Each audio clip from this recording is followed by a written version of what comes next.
শুভ সকাল সকলকে। আজকে ভাবলাম এক্সারসাইজ করব। তোমরা ভাবছো বাদরের মতো কেন নাচছি? আরে বাদরের নাচ না, এটা জুম্বা জিম্বা।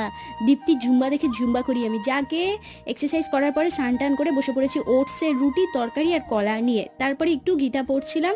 আর দুপুরবেলা মা কি যে বানিয়েছিল, একটা ভাত তার সাথে কিসের একটা তরকারি, তো খাবো না বলছিলাম। যার জন্য মা বললো খাবি না মানে খেতেই হবে। আমাকে খাইয়ে দিল, আর মা খাইয়ে দিলে না অনেকটা ভাত খেয়ে নেওয়া যায় আর তাড়াতাড়ি খাওয়া হয়ে যায়। এটা আমার বেশ ভালো লাগে। তারপরে বিকেলবেলা আম নিয়ে বসেছিলাম। আমের সিজন তো প্রায় শেষ হতে চললো। বিকেলবেলায় চটপটে কিছু খাওয়ার ইচ্ছা করছিল, যার জন্য ধনে পাতা, পেঁয়াজ কুচি, রসুন কুচি, লেবু নিয়ে নিয়েছি আর ম্যাগি নিয়ে নিয়েছি।